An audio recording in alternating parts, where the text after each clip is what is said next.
So no coal miner I've met enjoys the job. They don't like it. We hate it. But it's the only way you're going to make the money to support your family right now. So internally, if there were something better, we'd absolutely take it. But there is nothing better. That's the problem, because there's nothing better to turn to. And so we defend coal mining, because it's, one, the best thing we've got, and two, there's cultural pride attached to it. And internally, we understand the problems. Like, we get it. We're not ignorant. We get it. But our argument back is, what choice do we have? We can't starve. I think that's the attitude that a lot of people, like, from an outside view don't see. A lot of people are just like, why do these people vote against themselves? Why do these people not care about their own pensions? Why do these people want their water to be polluted, their cancer rates to be higher? It's like, we know all of these things are happening. A lot of people feel powerless to stop it.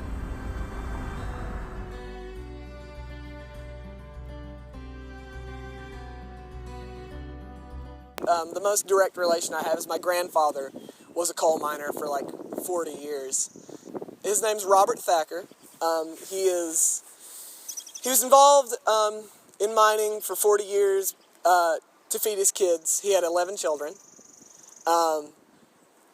And he mostly worked above ground. So they would have this little shack that people would go into, and the coal would come out of the mine on this big rig, and he would wash the coal and pick out, that's a rock, that's coal, that's a rock, that's coal, and send it down on the conveyor belt. He got out whenever he was diagnosed with black lung, and he was given a retirement check, and he was compensated by the coal company. And he's still a part of the United Mine Workers Union or whatever, and he's very, very a staunch union supporter. But he doesn't like coal mines. Doesn't like them. Well, he thinks it's a terrible, terrible way to work. He's told me, we were sitting on the couch together, neatly, and my family was talking about how the coal mines are being shut down and all the economic difficulties it causes. And my grandfather was like, it should have been shut down a long time ago. I about killed myself. And that's really, he's very, very bitter about the health problems it caused him, and he thinks it's not right that that's the way a man has to provide for his family. But it's all that we had at the time, it was the only way he could feed 11 children.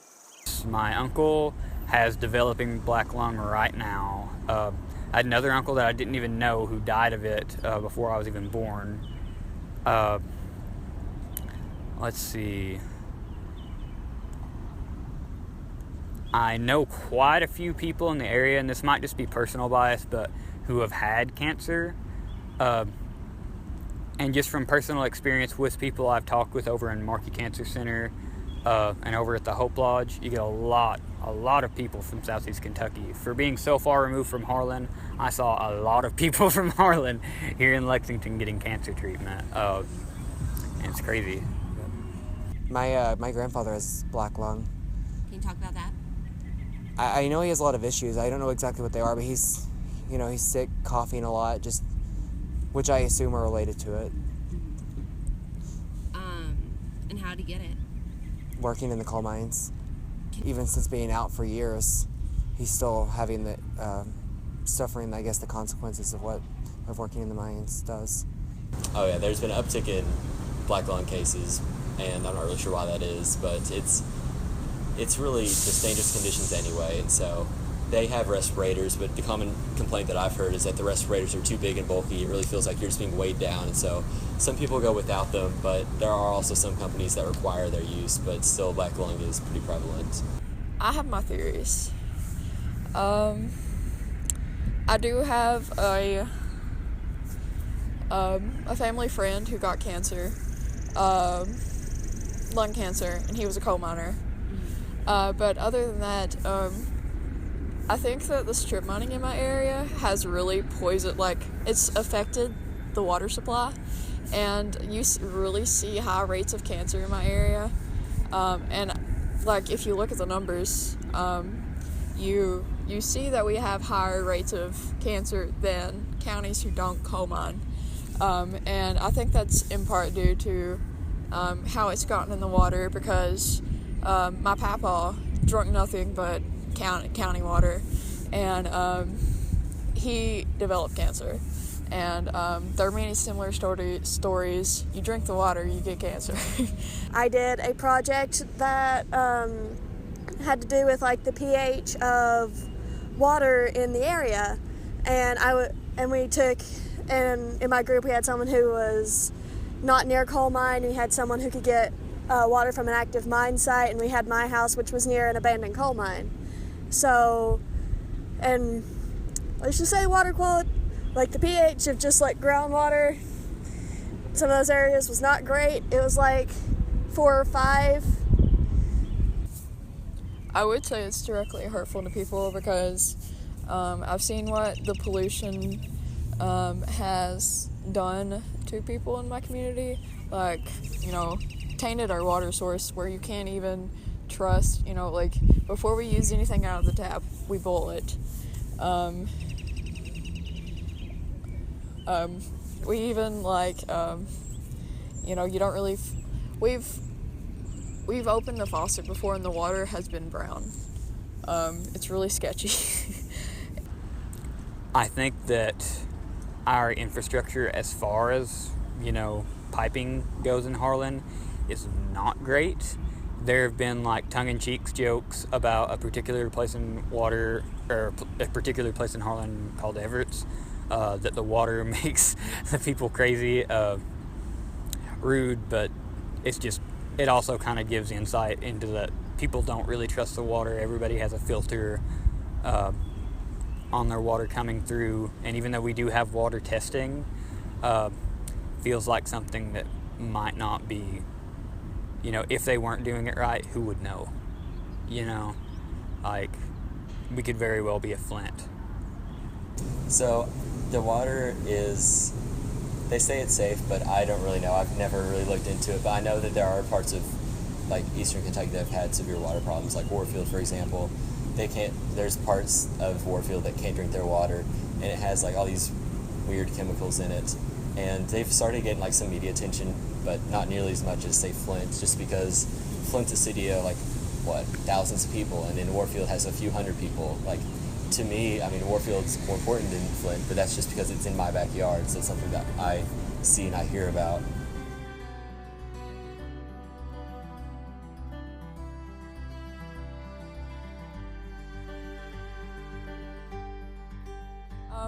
Personally, I'm quite the anomaly when I say it, but I don't think we should continue relying on it as a sole source of energy.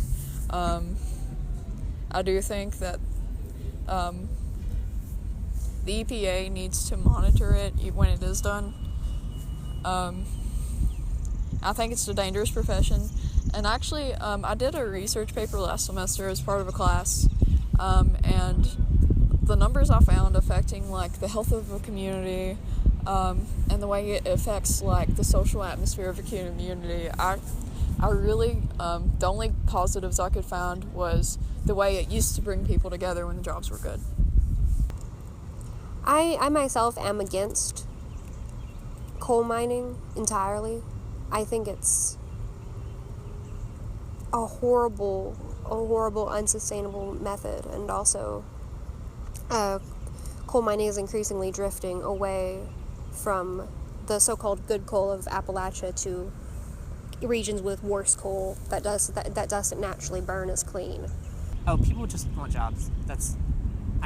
They know. It's not like they're not idiots. They understand that if you work in coal mines for a long period of time, you're probably going to die from a coal-related injury. It's really just about the jobs and about being able to put in work and provide for your family, provide for yourself because of that work. That's all anyone really wants. I think the defense of coal partly comes from the idea of a liberal elite who frowns upon all of Appalachia in huge swaths. So I think they've had to stake their identity to coal. We're afraid of intellectualism. Intelligence scares us because we've been swindled so much. So back in the 30s, a lot of Appalachia's current culture comes from the 1930s, 1920s. So when these people came from the north and bought up our mineral rights, they were intellectuals. They spoke differently. They spoke intelligently. They used big words we didn't understand. And ever since, we've been afraid of intellectuals. We've been afraid of intelligence, because when you're intelligence and when you use big words with us, it means you're trying to pull one over on us. Right. And we're not for that. I'm an intellectual, and I enjoy being intelligent. But because I talk like this, because I know how to... You talk to every Appalachian like I would talk to my mom. You know? Mommy and Daddy don't want to hear me use big words. Like, I don't get it. A lot of the times when people talk about the abusive relationship between the coal industry and the people who work for it, they're talking about the refusal to follow regulations, putting people directly in harm's way, making them work where they shouldn't, all sorts of other things that cause that all sorts of other things that hurt an individual life, all sorts of things that hurt the individual health of a person. But it goes deeper than that.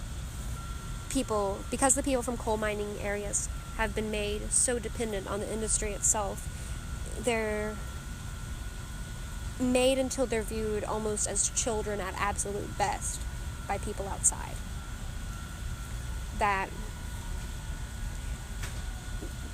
to justify their actions, it's as if you have to view them almost as subhuman. People think so, not negatively, but they think so down of people from the mountains. And that doesn't help anything. That doesn't add anything to the conversation. As long as people look at us like we're ignorant or like we're obstructionists, you're not going to make any progress with us. There will be no headway with us unless you come and look at things from our point of view.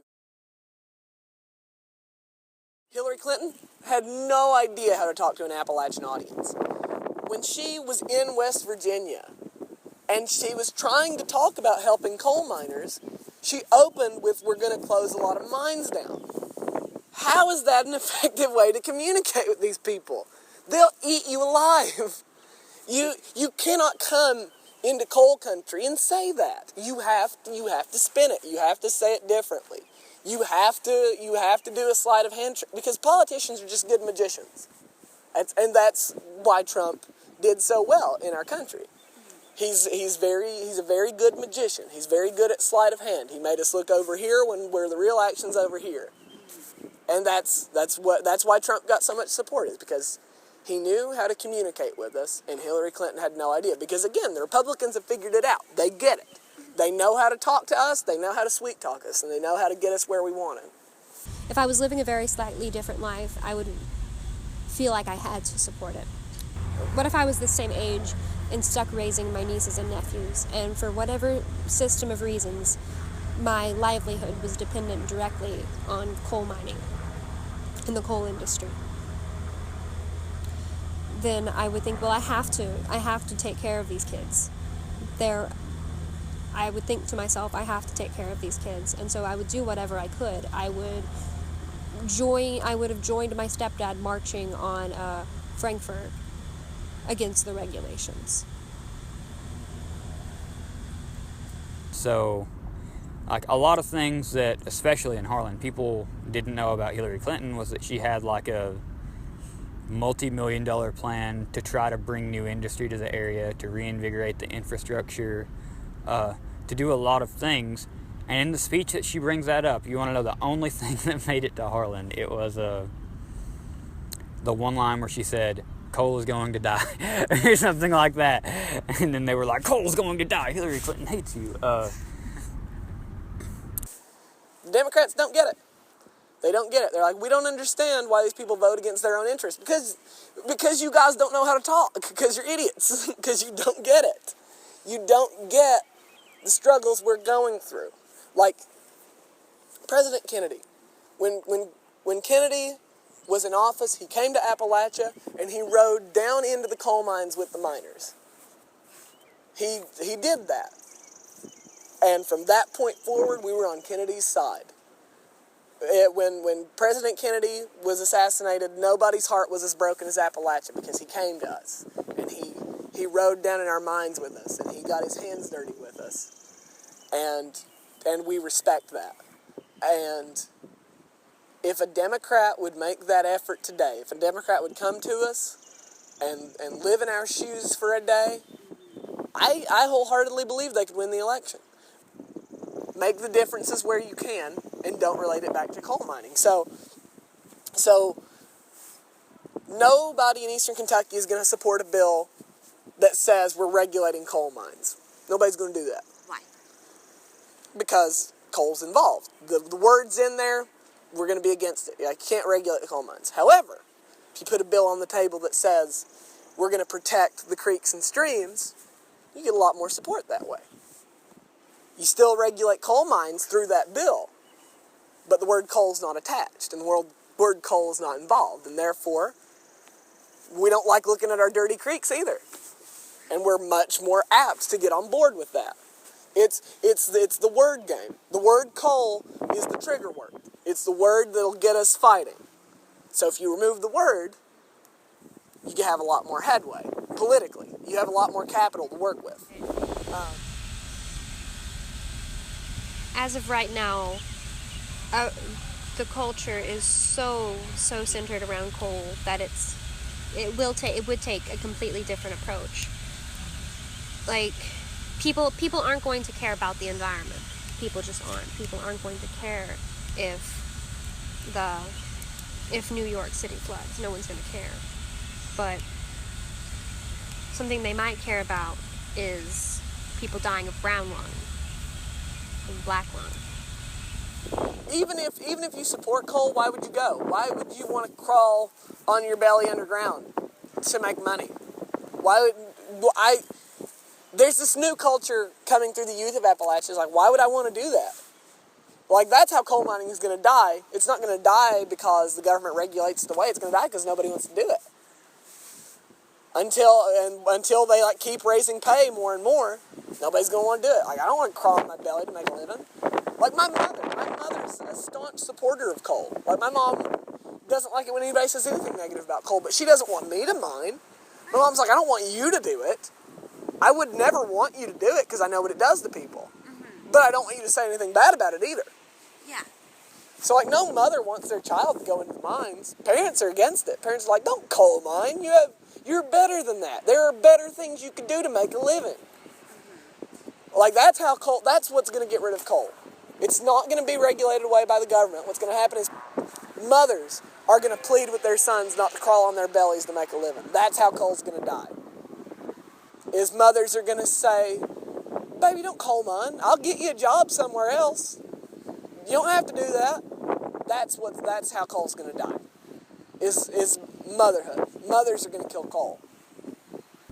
Most of what I have experience with is the community's attitude towards coal. So, for example, I was on the football team in high school, and every football game, the announcer before the game, first thing that was said, or last thing that was said before the game started, and was like, how about everybody give a round of applause for Cole that keeps these lights on the back of our football jerseys. Cole keeps the lights on. It's very much ingrained into the community. There was not, you couldn't just flat out say, wow, I want mining to stop forever right now with nothing else to happen, because then, people would just straight up not like you. And they would tell you, very frankly. My car back home actually has a Coal Keeps the Lights On license plate. I didn't buy it, but my parents did. But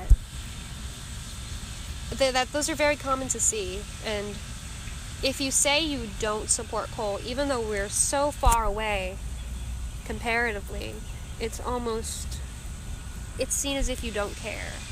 You're seen as a rich city liberal or something like that. You're seen as someone who doesn't care about the people. Coal. I've heard the expression "king coal." That is certainly true. Coal mining is the king. You say something negative about it, you're a tree-loving hippie, tree hugger hippie. There was actually, I remember a story about that my cousin told me,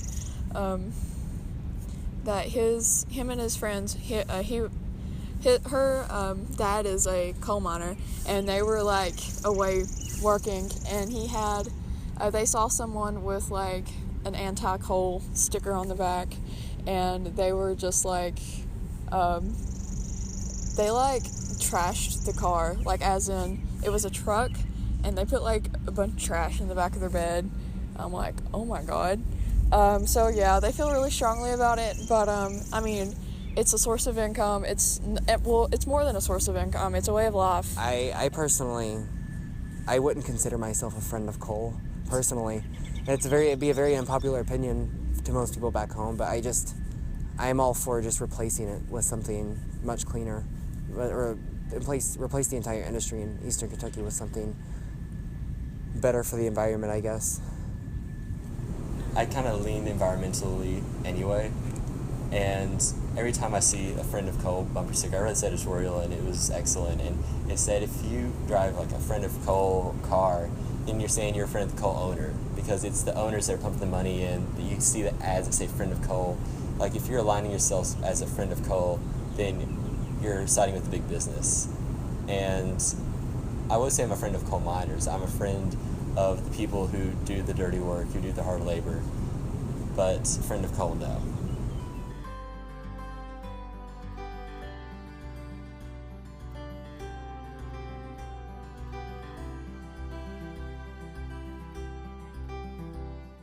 Legalize hemp, build internet infrastructure, invest in education. I'd say those are the three main things. I would put investing in education first, because I think that's like the best thing to ever do, ever, and should be the answer to basically every political question. But easy. I would reform education. Mm-hmm. That's the only way you're going to make any head. To make progress, you have to start with children. That's what you have to do. If you want to get people to think critically, and if you want people to bring new industry, you have to start with children, because adults are too far gone. Adults have been spoiled with the convenience of stubbornness. We're old. We get to be stubborn. You got to start reforming how we teach children in Appalachia. Because I went to an Appalachian public school, and I'll tell you, we didn't have the resources we needed. We didn't have the capacity to learn. Nobody wanted to learn. The very first thing I would do to help Harlan, I would absolutely fix the road infrastructure first, because right now there's a single 2-lane road that leads out to the interstate, or like to Pineville and to the greater interstate. Unless people are able to export their goods in a more efficient manner, there's no way you're going to keep a lot of industry in Harlan. Years down the road, the answer might be a call center or something more aligning to the tech industry. But I just don't think we have enough people there, and we have too much youth shipping, or enough people there that know and care about technology and can use it well, and we have too much youth shipping out of the area for that to really be the primary option right now. So I think eliminating the biggest barrier for industry to make it into Harlan would be the first big step we need to make, and that's something a lot of our more involved community leaders have been saying for a long time now. Well, right now I see a lot of people blowing smoke and stuff, but I think that, agriculture is one of the big things that they're pushing, and I think it's going to be necessary, but I don't know if we're going to be able to be wide scale enough, because when you have double-digit employment in county from Ashland to Corbin to Harlan, it's just such a wide area. It's going to be a whole lot of different things, and so I'd like to see an automobile factory of some sort, but then also people complain about the fact that the roads aren't good enough, whatever that's supposed to mean for this kind of thing. But you look at Eastern Kentucky, and it has great geography. I think that adventure tourism is definitely a possibility, because we have Red River Gorge, which people love, and also the Smokies in Eastern Tennessee. I don't see why people go there when Eastern Kentucky's way better. But I think that if we sell adventure tourism and then we kind of build that up, that it can potentially help. I would just like to be able to see some industry go in. I don't know what it would be. I don't know what would work. But they just need something to replace it. I would like to make them come to their senses. That'd be a good one. Instead of just trying to get rid of coal, actually try and bring something and put it in coal's place, because, you know, that's the problem, is because people think like, oh, coal is the only thing this area has, what can we do instead? Bring something there that people can do instead of just saying, no, let's just get rid of coal and then figure it out. No, bring something there for people to do and for people to have jobs. Like, just do that. That would help so much. Just put other industries there. Like, the city of Pikeville, it's doing okay because it has the college. What we really need to do is we need to overhaul the system entirely. We need to make it so that you don't need to be reliant on coal, that nobody needs to be reliant on coal, that nobody needs to be reliant on this horrible industry that has never done any good ever, that has never helped a single person other than create all these empty jobs that really do nothing. That what we really need to do